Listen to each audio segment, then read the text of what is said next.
at Walt Disney World Resort, the most magical place on earth, where dreams turn into a nightmare.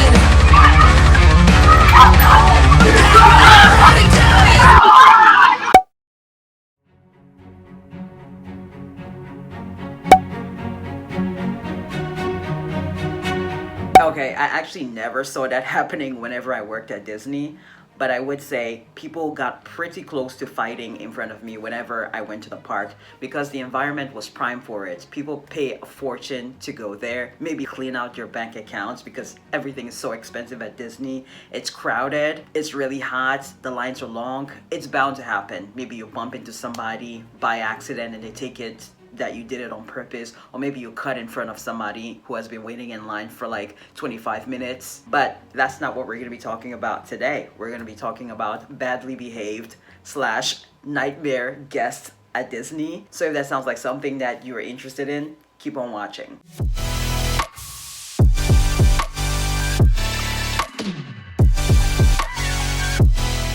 What's up, beautiful people, and welcome back to my channel. My name is Yaira, but some people call me Yaya. I do respond to that. Over here on this channel is a good time. We talk all things leveling up. So productivity, not the toxic kind, mindfulness. We also do a ton of Cameroon content because that is where I'm from.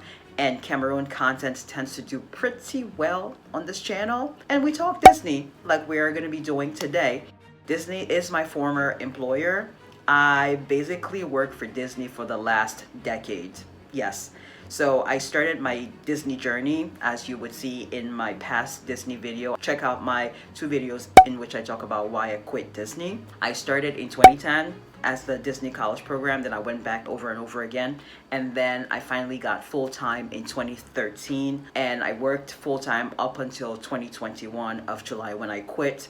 And fun fact, this year, 2023, in December, would have made it 10 years as a full-time cast member if I never quit in 2021. And 10 years is a pretty big deal. There's like a whole gala that they do for people who have hit 10 years of service, 20 years, basically any number with a 0 at the end of it. So 10, 20, 30, 40, even 50. There are some people who have been there 50 years. So there's a whole like gala. They shut down one of the parks and they cater food for us. It would have been a good time, but I knew I wasn't going to make it to 10 years, even though I just said I worked for Disney for a decade. But I want to say 2 or 3 of those years didn't really count because I was an intern or a Disney College program. So keeping that in mind, let's talk about nightmare customers. In order to discuss that, we have to first talk about my recent role and my duties, job description. So without further ado, let's talk about my most recent role because that's where I remember a lot of nightmare guests. So my most recent role, which I did for about 6 years, so I started that role in November of 2015 up until I quit in July of 2021, was Bell Service Dispatcher at Animal Kingdom Lodge, Disney's Animal Kingdom Lodge. So the job description basically is picking bags up and putting them down. I lift things up and put them down. Like, it doesn't get any more basic than that. You're lifting bags a lot, but there's other layers to it. So the other layers is answering phone calls. So guest calls me from their room. Hey, I would like my bags picked up from my room because I'm checking out. It's 11 a.m. And so the questions I would ask is, what is the last name? What is the room number? Even though I can see it right there on the phone, but we always want to verify because the last thing you want is to send that work order to a bellman and he goes to the wrong room. So again, something so simple can turn into a drama situation. So I always confirm last name and room number, and then I'll ask him or her, how many bags do you have, or how many pieces of items do you have? and they'll go, I have 10 pieces of bags. so that right there lets me know how many carts I need to send to the room. So it could be, if they have like 20, if they tell me they have 20 items, then I'll tell the bellman, hey, just maybe take like a big cart or 2 small carts so we can fit everything down. It saves time so we're not running back and forth to your room getting bags. So if we take 2 carts at once, we can get everything down. And then the next question I'm gonna ask is, Where are the bags going? Is it going to your car? Are you storing the bags with us to pick up later? What are we doing with it? All of that information is helpful to the bellman. Now, when I'm done talking to this guest, hang up the phone, get all the information in, send the work order to the bellman. He goes and deals with the guest and brings the bags down either to the luggage room or to the car, and then gets his tip. Again, my position was non-tipped, their position was tipped, even though it's the same department, and that's very important, like I said. Okay. So the next layer of this job was transferring luggage to other Disney resorts. God, I hated that. I hated transferring luggage because people brought your whole lives there. Now, transferring of luggage is a nice service that we provide the guests for people who fly and they have like 3 bags. What happens with transferring luggage is whenever the guest will call and we're getting all that information, they'll say, Hey, I'm transferring to Grand Floridian. or whatever, and then I'll ask how many bags. 3 bags. So when the bags come down to the luggage room, we put tags on them that says transfer to whatever resort that the guest had told us that it's going to, and we put those bags in a specific location, so it helps keep it organized, so that whenever the person who is going to move those bags comes, then they know to look in that area, because it did get busy on weekends. There were some days that it was so busy and our luggage room got so full that we literally had no space. We had to put bags outside. Whoever built the resort was not anticipating people to bring that much shit to Disney, and so there's some days we didn't have space. So yeah, it definitely helped keep everything organized. Okay, so back to transferring. It's a nice service that we offer, but people have started to abuse it, let's say, because like I said, it was supposed to be for people who flew there and maybe they don't want to take a taxi to the next resort because it costs money. But now people who drive are starting to use our services, which doesn't make sense, because they could just load your own bags in your car. Well, not load it themselves, but we could load it for them, and then they can just drive to the other resort and your bags are going to be there with them, versus giving it to us and then driving off somewhere else to another park and then turning around and getting mad at us when the bags aren't there within an hour. It's like, if you wanted them within an hour, you could have taken it yourself. You see what I'm saying, right?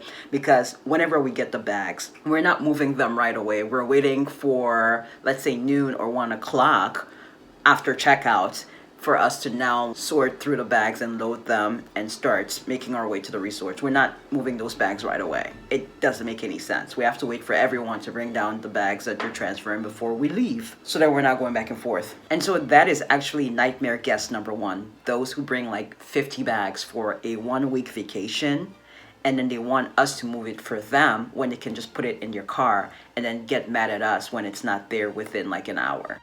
Nightmare guest number 2, those who arrived on the Magical Express.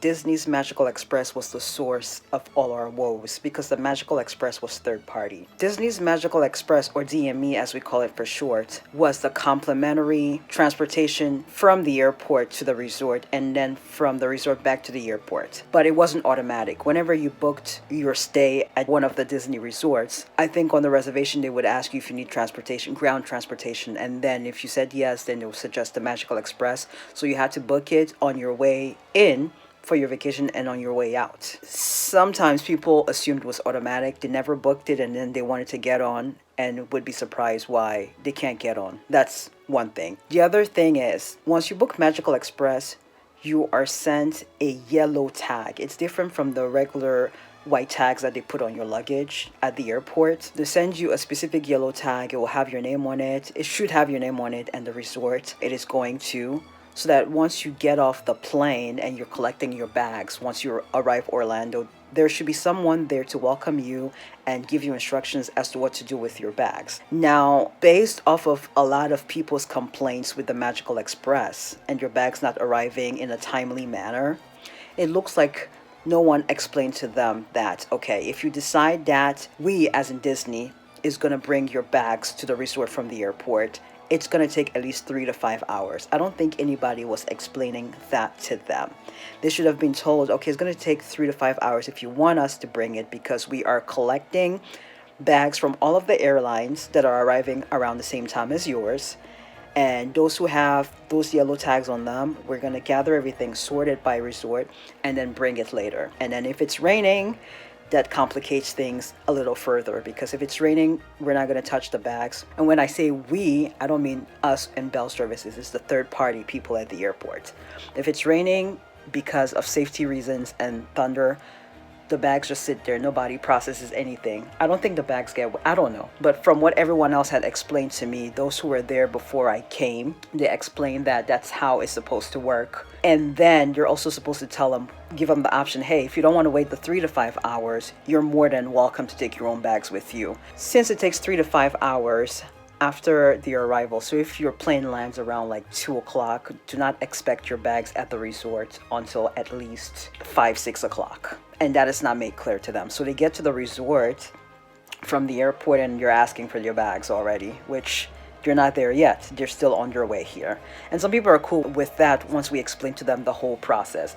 And other people start to freak out and they talk about how they have your medication in there. I don't know who actually puts medication in your check luggage. You're supposed to put that in your carry-on so you can have it with you all the time. Like if you have allergies, you're supposed to have your EpiPen. If you have asthma, you're supposed to have your inhaler with you. Some people be having that stuff in your check luggage and then they are freaking out when they get there and your bags is not there. And how much longer is it gonna take? You're asking us. That's only like a mild situation. A more aggressive situation, I would say, happened to me directly. This is when I first transferred to that location. So I knew not much about the whole airport luggage process. Like I knew the basics, but I wasn't trained because there's a person specifically trained to handle that situation so that when a guest comes up and complains about your bags, that person is in charge of then calling the airport. I wasn't trained in that specific role yet, and that role is a premium position, so you get paid a little bit more than anyone else. Now, this is key, that you get paid a little bit more, which means you have to handle that situation when the guest comes up to you and not try to escape it. What happened in my situation, this was around Christmas. Christmas time is when we tend to have a lot of those issues. It gets so busy. The bags come in cages, so we get like several cages at once from the airport that contains a lot of bags and we have to sort through them. This lady comes up to me. She was from Jersey, of course. No offense to anybody from Jersey. So the lady comes up to me and is just screaming at me, asking for her bags. And since I'm not trained properly in that department, I said, well, let me talk to the lady who is in charge of it. So I go and talk to the lady, and instead of coming out to talk to her, she's sending me back to go explain to her what I just explained. So it's a whole back and forth situation. The lady's impatient. So she leaves and she comes back. And every time she calls, she's asking specifically for me, which is hell of annoying because I don't have your bags. You should be calling the lady who is trained in this position. So every time she calls, she's like, I need to speak to Yaya. And every time she would call, I'll tell her, we haven't found your bags yet. And every time I'm apologizing to her because I don't know what else to say to her. And she's like, Don't apologize to me, Yaya. I need my bags, Yaya. I need my bags. I cannot go to the airport and get your bags, lady. I am so sorry. I cannot get your bags. This is a third party situation. And again, she came down to the desk again, bell service desk, asking for me. And it's a whole thing. It's a whole back and forth thing. At this point, I'm just exhausted. And the other lady doesn't want to deal with it because she's like, If I have to talk to her one more time, I'm going to lose my job. so then that leaves me in a tight position. You who are trained to deal with this doesn't want to deal with it. So I have to deal with it. And I don't know what I'm doing. So this back and forth happens until, like, I guess she ends up going to sleep. And her friend thankfully comes back and says, Oh, my scary friend went to sleep. and was asking what else they need to do about it. And so, like, somebody else was very helpful and stepped in and tried to explain the situation to us just to calm everything down because it was escalating to a point where even the managers didn't know how to handle it. So if the lady trained for it is not handling it, the manager is not handling it, who is supposed to handle it? Certainly not me, who is like new. So I think what happened in that situation, she never put the yellow tags on the bag. So that was kind of her fault, but then she was blaming us for it. Remember when I said in the beginning, when you book for the Magical Express, you're supposed to put those yellow tags.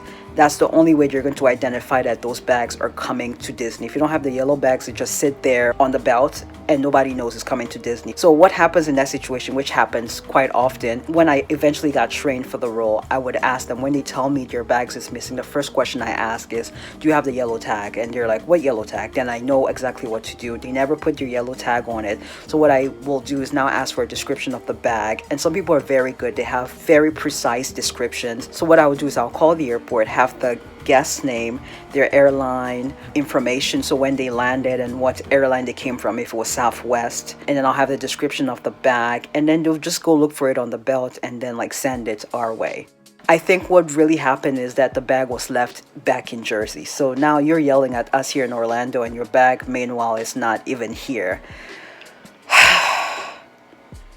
Nightmare guest number 3 is those who use the fact that your bag is coming in late as an excuse to now get free stuff. So they would say, oh, well, I need my bathing suit. It's in there. We were trying to go to the pool. blah, blah, blah. And you'll have a fit about not having your bathing suits and that you're wasting time, valuable time that it could have been at the pool, and now you're waiting for your bag. So what front desk will do is like, okay, we're going to credit your account, let's say $100, so you can go to the gift shop and buy yourself bathing suits so you can go to the pool. Or Disney will say, dinner is on us. We'll credit your account for $100 or $200 so you have dinner on us. Disney crediting your account means that you're gonna buy things again from the gift shop on Disney property or eat dinner on Disney property. So Disney's still making money from them, which is why a lot of the times Disney didn't mind doing that. But there's a catch.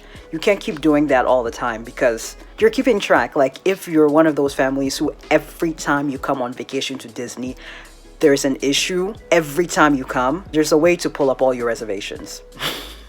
From even 3-4 years ago. And if every single reservation in the comments, you always had an issue, you're gonna have to draw a line. So I won't go into too much detail about that, but just know those people who always come and you're trying to get free stuff, Disney will be very accommodating because that's the Disney magic, but you're keeping track.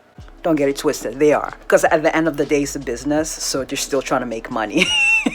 Yeah, we had a few of those who would just complain about your bags. Even though the bags will be there in an hour, the manager doesn't want to deal with this. So you're like, yeah, we'll credit your account. So just to get rid of the guest sometimes. And some of the guests know this too. So they will throw a fit trying to get free stuff. And once they offer them free stuff, they get so quiet because they got what they wanted.